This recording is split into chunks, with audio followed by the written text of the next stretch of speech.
As I walked into my classroom at the Head Start community, I was very skeptical and slightly annoyed. I kept wondering to myself what I was doing at 8:30 in the morning out in Christiansburg, and was convinced I'd be stuck babysitting kids for over 2 hours. As I entered the classroom, a swarm of kids ran up to me, inquiring who I was, if they could play with me, and strangely enough, if I had watched them eat breakfast. And right when I thought I was most overwhelmed, 2 kids came up to me yelling in Spanish. I could not have been more in over my head. Once I finally found a teacher, she quickly explained what the plan was for the day and told me to take a seat on the rug. Right when I sat down, 2 kids jumped on my lap and introduced themselves. One girl's name was Sophia, and although I didn't know it yet, she would become my little buddy over the next couple months.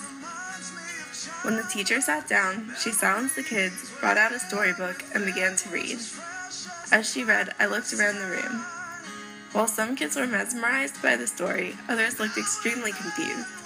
I later learned that those and most other kids come from low-income families and are taken to Head Start to develop their comprehension skills before entering primary school, since they have not yet reached the vocabulary development benchmark for their age. To help them learn, the teacher would pause after each page of the book and ask the kids simple questions, like what they think will happen next. These questions would stimulate the kids' thinking, making it easier for each child to understand the storyline. When story time was over, the kids were taught the concept of patterns, followed by an activity where they could draw on their own. I learned that every day, they would learn a new concept, like writing their name, and then practice it. After this activity, the kids were allotted free time, where they could play, draw, or read. And right when I thought I would have some alone time, 5 kids rushed up to me and pulled me in different directions, screaming about what they were going to do with their playtime.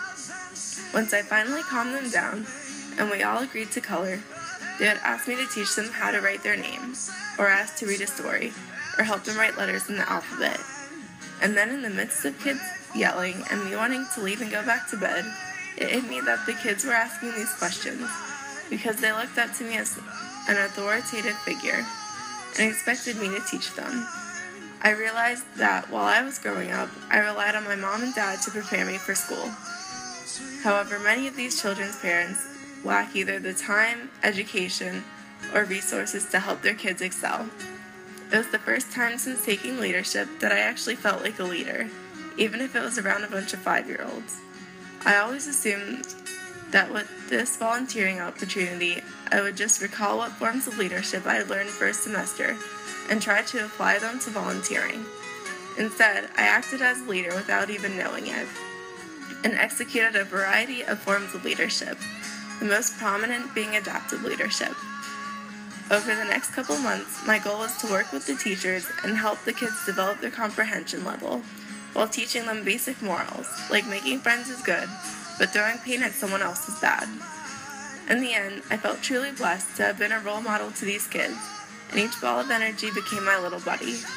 I only hope to have impacted their lives as much as they impacted mine, and I look forward to the possibility of volunteering with them again next semester.